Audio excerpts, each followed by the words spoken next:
जी, break से आगे वापस और आपको कहेंगे एक बार फिर से खुश आमदीद एंड सुबह खैर। और टॉपिक कुछ ऐसा है कि जब मैं इसको पढ़ रही थी तो मैंने सोचा कि जिस तरह मेरे पास लिखा हुआ है और जिस तरह मुझे समझाया गया उस तरह ही मैं आपको ज़रूर समझाऊँ और उसी तरह से पढ़ूँ भी इसको कि एक सुबह कभी कभी अचानक ऐसा होता है कि आप नींद में महसूस करते हैं कि आपके सीने पर कोई भारी चीज़ या कोई मखलूक जो है वो आपको चढ़कर दबोच रही है, यानी आपके सीने को भींच रही है। ये इस तरह के बाज़ दफ़ा लोग जब जिक्र करते हैं तो हैरानगी होती है कि ये क्या जिक्र कर रहे हैं ना। तो ऐसा होता है कि वो अगर आपके सीने पे चढ़ी हुई है या दबोच रही है, आपका गला दबा रही है और आपको मारना चाह रही है, वो फीलिंग्स हैं जो बाज़ दफ़ा आप सोते वक्त उस दौरान आपको हो रही होती हैं। इस मखलूक से ख़ुद को छुड़ाने की उस वक्त हम भरपूर कोशिश कर रहे होते हैं, लेकिन हम नींद में होते हैं और फिर कुछ मज़ामत के बाद बिलाखिर कामयाब हो जाते हैं और मखलूक हवा में कहीं उड़कर गायब हो जाती है। ये तमाम हमें नींद के दौरान ये फीलिंग्स आ रही होती हैं। आप अपनी आंखें खोलते हैं लेकिन उस वक्त तक आपका जो जिस्म है, जिस वक्त आँख खुलती है तो ऐसा लगता है कि वो बिल्कुल काम करना छोड़ दिया है, मफलूज हो गया है और फिर उसमें आपको ये समझ नहीं आता कि ये सब कुछ क्या था। क्या ये कोई भूत का साया तो नहीं था या कोई और मसला तो नहीं था, और या फिर ये हम ख्वाब देख रहे थे। तो ऐसा बहुत बार होता है लोगों के साथ और जिनके साथ होता है ये बहुत तशवीशनाक बात है, लेकिन असल में हकीकत है क्या, ये है क्या चीज़। तो यहाँ पे मैं आपसे जिक्र करूँगी, ये अमल दरअसल अंग्रेज़ी में स्लीप पैरालिसिस यानी कि स्लीप एपनिया कहलाता है। ये दौरान नींद एक इंतहाई खौफनाक किस्म का, ऐसा ही जिस तरह मैंने आपको बताया, ये एक्सपीरियंस होता है जो एक आम कैफियत या अमल है। इस अमल के दौरान इंसान खुद को जो है होश में तो महसूस करता है मगर हरकत नहीं कर पाता। जैसे जब आपकी आँख खुलती है तो आपको यही लगता है कि आप पैरालाइज हो चुके हैं। तो जनाब इसी पे हम बात करेंगे। हमारे साथ जो गेस्ट हैं पहले उनसे आपका तारुफ करवाऊंगी। हमारे साथ इस वक्त मौजूद हैं doctor Aurangzeb Abbasi, neuro surgeon हैं। इनसे मिलते हैं और जानते हैं कि इस तरह की जब कैफियत हो तो इस पे हमें क्या करना चाहिए या हमें इसके लिए डॉक्टर से कंसल्ट करना चाहिए। अस्सलाम वालेकुम डॉक्टर औरंगज़ेब, कैसे हैं आप? ठीक हैं? ठीक। पहले तो बहुत शुक्रिया कि आपने हमें ज्वाइन किया। और ये एक ऐसा टॉपिक है कि एक कॉमन मैन को इसका बिल्कुल नहीं पता और ना ही ये टर्म जो हम यूज़ कर रहे हैं स्लीप एपनिया, ये क्या है ये हमें नहीं पता। सबसे पहले ये बताइए कि स्लीप एपनिया है क्या और क्या ये इंसानी दिमाग और जिस्म पर वाकई असरअंदाज होती है, अगर होती है तो किस तरह से? सबसे पहले थैंक यू, आपने मुझे बुलाया अपने शो में इस टॉपिक के लिए। बहुत इंपॉर्टेंट टॉपिक है और अक्सर आबादी में अगर आप देखें तो वर्ल्ड वाइड 30 to 40% लोग इस चीज़ को एक्सपीरियंस करते हैं अपनी यंग एज में, टीन्स में स्पेशली ये होता है। और यूजुअली इसकी जो इसमें ये होता है कि जैसे आपने बताया कि जो भी बंदा सो रहा होता है, स्पेशली अगर वो सीधा सोए तो उसको अक्सर अपनी चेस्ट पे प्रेशर महसूस होता है या उसको ऐसे महसूस होता है कि कोई ऐसी मखलूक है जिसने उसको जकड़ा हुआ है, जिसकी वजह से उसकी ये कंडीशन हो जाती है। और कुछ लोग इसको एक्सपीरियंस करते हैं, that is called sleep apnoea. अब ये क्यों होती हैं, उसकी मुख्तलिफ वजूहत हैं। जस्ट लाइक के मे बी उनकी नींद पूरी ना होती हो पूरे दिन में, और वो स्लीपलेस रहते हों। अक्सर जो लेट्स होते हैं और जल्दी जागते हैं उनमें भी हो सकता है। प्लस में वो लोग जो किसी ड्रग का अब्यूज़ करते हों उनमें भी हो सकता है। प्लस में वो लोग जो किसी पोस्ट ट्रॉमा स्ट्रेस से गुजर रहे हैं उनमें अक्सर इन चीज़ों को देखा गया है। या लोग जो टीन्स में हैं, यंग एज में, एंग्जाइटी की वजह से, स्ट्रेस की वजह से। तो डॉक्टर साहब अगर ये आपको फील होता है इस तरह और अगर कंटिन्यूस हो, बाज़ होता है चलो हफ्ते में एक बार ऐसे कोई हमें लगा कि हमें बैड ड्रीम आ गया तो जिसकी वजह से ये है या इस तरह की कैफियत अगर मुसलसल होती रहे तो ऐसे में हमें क्या करना चाहिए? क्या ये इसकी ट्रीटमेंट है, ये क्योर हो सकता है? हाँ, पहले तो ये जब चीज़ें होती हैं तो लोग खुद परेशान होते हैं। उनकी कुछ अपनी कल्चरल वैल्यूज़ होती हैं, वो आसपास पहले तो अपने पेरेंट्स से कंसल्ट करते हैं, फिर बिफोर गोइंग टू डॉक्टर अक्सर वो ऐसे आलिम के पास चले जाते हैं कि भाई मुझे ये चीज़ें नज़र आ रही हैं, और वो उनको बताते हैं कि भाई आपके ऊपर साया है। और काफ़ी ज़्यादा टाइम तो वो उसी में ही अपना लगा देते हैं, बिकॉज जो आप जिसके पास जाएंगे वो अपने हिसाब से हल बताएगा जो भी हो। तो पहले तो वो फैमिली में डिस्कस करते हैं, सेकेंडली फिर वो महसूस करते हैं कि हमारे ऊपर कोई साया है या इस तरह से, than they contact with some person जो भी आलिम या इस तरह से हो, और फिर वो उसमें से ज़रूर अपनी तरह से भूत निकालने की कोशिश करता है। उस तरह से चीज़ें चलती हैं।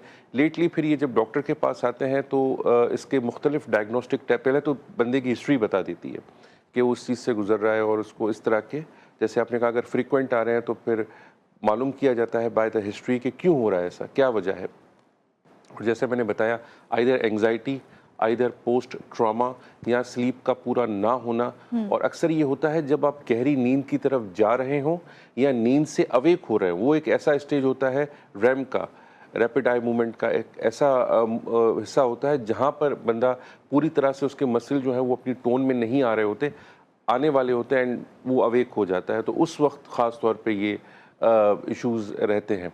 तो उस पर्टिकुलर कंडीशन में अब वो इन सारी हिस्ट्रीज़ को लेके फिर डॉक्टर उनको मेडिसिन या तो एडवाइस करते हैं या उस हिसाब से उनकी कंडीशन को ट्रीट करते हैं जो मुख्तलिफ। ठीक है डॉक्टर औरंगजेब, स्लीप एपनिया और नींद के दौरान जिस्म की जो अभी बता रहे थे मफलूज फील करता है, आँख खुलती है तो आपकी जिस्म ही हरकत नहीं कर रही थी, इस उसका होना या पैरालिसिस में क्या फ़र्क है? देखें, paralysis is something else. Paralysis तो तब भी होगी जब बंदा पूरी तरह अवेक होगा, जैसे कोई जागा हुआ है और वो कह रहा है कि मुझे पानी दें, लेकिन उस वक्त अगर उसका बॉडी का कोई हिस्सा मूव ना कर पाए, दैट इज़ पैरालिसिस, राइट।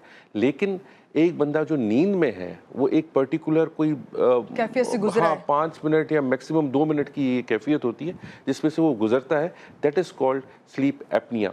उसमें ये होता है कि दिमाग तो होश में आ जाता है, लेकिन जो उसके बॉडी के सिग्नल्स होते हैं जो ब्रेन स्टेम से आते हैं पूरी बॉडी को एक्टिवेट करने के लिए कि अब उससे हाथ उठाना है या उससे अपनी पूरी बॉडी को मूव करना है, वो सिग्नल आते हैं ब्रेन स्टेम से, वो अभी तक एक्टिवेट नहीं हुए होते। तो that is called sleep apnoea, मतलब दिमाग अभी पूरी तरह नहीं जागा, आधी नींद से जागा है, आप ये समझें। तो वो कभी कभी कैफियत होती है। ठीक है डॉक्टर साहब, अभी आपने खुद भी कहा कि ये मसला जो है अब हम यंगस्टर्स में भी देख रहे हैं, यूथ में भी है। पहले तो ये होता था ना कि कहा जाता था अगर नींद की कमी हुई हुई है, बड़े एज हो गई है तो आपको नींद नहीं आ रही, तो इसलिए शायद आपकी ये फीलिंग्स होती हैं। क्या इसका ताल्लुक उम्र या वज़न से जुड़ा हुआ है? जी बिल्कुल, ये आपने बहुत अच्छी बात की। स्पेशली यंगस्टर्स में बहुत ज़्यादा देखा जाता है और तकरीबन जो मैंने जो कहा कि 30 to 40% जो भी होता है स्लीप एपनिया, वो तकरीबन आप देखेंगे यंग एज में ज़्यादा होता है because of anxiety, because of lack of sleep, ये उनमें ज़्यादा है। तो ज़्यादातर ये होता ही उसी में है और उसकी बहुत सारी वजूहत हैं। एक्सपेक्टेशंस, जिस तरह से आप देख रही हैं नेट का बहुत ज़्यादा इस्तेमाल हो रहा है आजकल और नींद पूरी नहीं कर पाते, एक्सपेक्टेशंस बहुत ज़्यादा रखते हैं जिसकी वजह से एंग्जाइटी और डिप्रेशन में बहुत ज़्यादा यंग जनरेशन जाती है। तो this is one of the cause. Yes, ठीक है, हमारे साथ एक कॉलर है, कॉल ले लेते हैं जी। अस्सलाम वालेकुम, सुबह खैर, कौन है हमारे साथ? वालेकुम सलाम, सुबह खैर महानूर। कैसी हैं आमना जी? कैसी हैं आप? ठीक है जी। क्या पूछेंगी डॉक्टर साहब से आमना? जी, मैं अक्सर इस कैफियत से गुजरती हूँ, तो अपने डॉक्टर साहब से पूछना है कि जब हम इस कैफियत से गुजर रहे होते हैं तो घबराहट का शिकार हो जाते हैं, तो उस वक्त हमें क्या करना चाहिए? और अगर ये हमें बहुत ज़्यादा रेगुलरली होता है तो ये ख़तरनाक तो नहीं है हमारे लिए? ठीक है आमना, आपको ऑन ईयर जो है इसका आंसर करते हैं डॉक्टर साहब। बहुत शुक्रिया कॉल करने के लिए। जी डॉक्टर साहब, वही वाली बात मैं कही थी, अगर ये आपको फ्रीक्वेंट हो रहा है तो इस ऐसे में क्या है, ये आपके लिए वाकई खतरनाक है? चलें, इसकी जो ट्रीटमेंट है अगर उसकी तरफ हम आए तो, और जैसे इन्होंने आमना ने कहा कि इनको रेगुलर फील हो रहा है, तो फिर इनको डॉक्टर से कंसल्ट करना चाहिए जिसके लिए मेडिकेशंस होती हैं स्लीप की और एंटी डिप्रेसेंट मेडिकेशंस दी जाती हैं ताकि उनका मूड अच्छा रहे।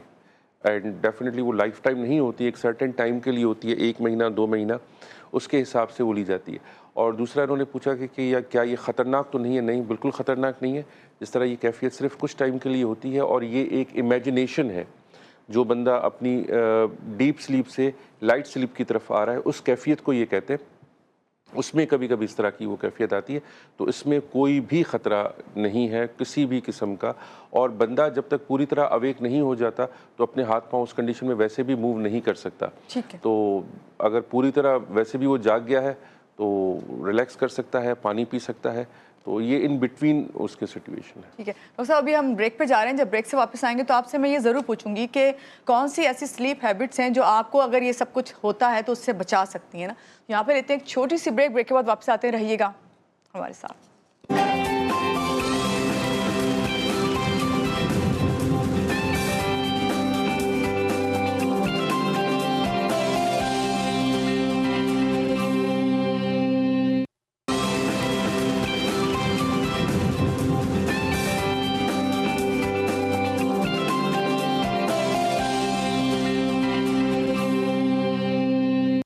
जी, ब्रेक से आ गए हैं वापस और बात हो रही है स्लीप एपनिया पे, और इसमें हमारे साथ जो है न्यूरोसर्जन बैठे हुए डॉक्टर औरंगजेब बात कर रहे हैं। और अभी ब्रेक से पहले एक कॉल आ गई थी तो बात हमारी कंप्लीट नहीं हुई थी। डॉक्टर साहब, मैं आपसे पूछी थी, क्या इसमें वज़न का बड़ा होना भी हाथ है कि इसमें कि जिस तरह आपकी नींद में इस तरह के ख्यालात आना और या फीलिंग्स आनी है, तो क्या वज़न बड़ा होने से हो सकता है सब कुछ? वेट की वजह से भी हो रहा है, और जिस तरह आपने शुरू में कहा था, इसका जो सेकंड नेम है दैट इज स्लीप एपनिया।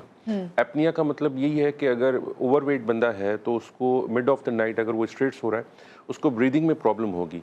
और ब्रीदिंग प्रॉब्लम बिकॉज ऑफ गले के जो मसल्स वगैरह हैं उनकी टोन्स की वजह से अगर उसको प्रॉब्लम होती है तो in half way of the sleep वो जाग जाएगा, और उसी के दौरान अब हाफ ऑफ द माइंड उसका अवेक है और हाफ सो रहा है, ये समझे।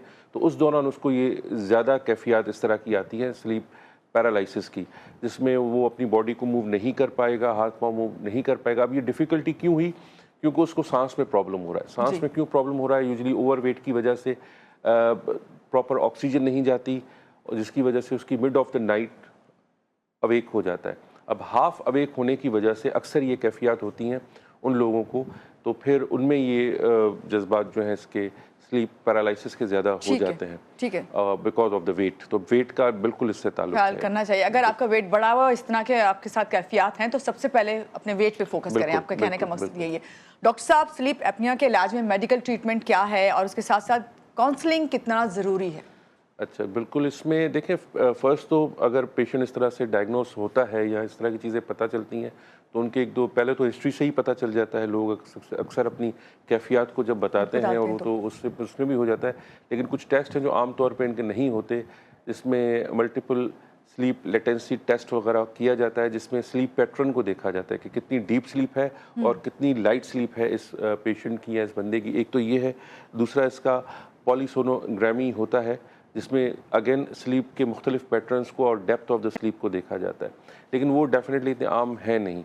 अब सेकंड ये है कि इसको किस तरह ट्रीट किया जाता है। तो सबसे पहले काउंसलिंग का बहुत बड़ा रोल है कि आपको वजह पता हो कि क्या रीज़न है, ऐसा हुआ क्यों, उस हिसाब से ही काउंसलिंग चलेगी। तो काउंसलिंग स्टार्ट होती है विद फैमिली।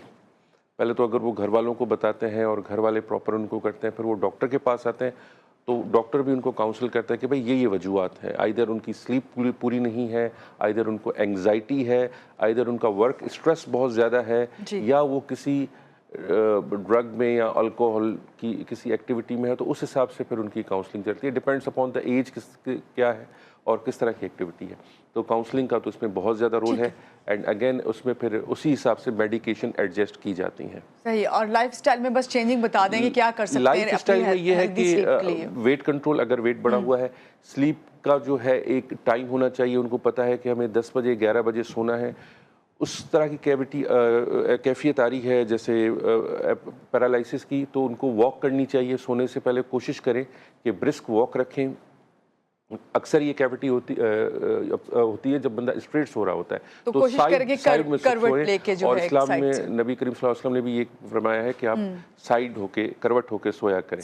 तो ये है कि अपने पोस्चर को सही रखें, करवट में सोएं, एक्सरसाइज करें और नींद का एक पर्टिकुलर टाइम रखें। सबसे बड़ी बात यही है। बहुत शुक्रिया डॉक्टर साहब, आज के प्रोग्राम में आप आए और अपने स्लीप एपनिया के बारे में डिटेल में बताया। और मैंने तो बचपन से साइकोलॉजी पढ़ी थी तो उसमें यही पढ़ा था कि भाई फ्राइड जो कहता था कि आपके जो तहत शऊर में होता है वही आपके सामने आता है। इसीलिए डॉक्टर साहब कह रहे हैं कि नींद से पहले जो एक तो मोबाइल का इस्तेमाल ना करें और दूसरे टाइम अपना सही बनाइए। यहाँ लेंगे एक छोटी सी ब्रेक के बाद वापस आते हैं, रहिएगा हमारे साथ।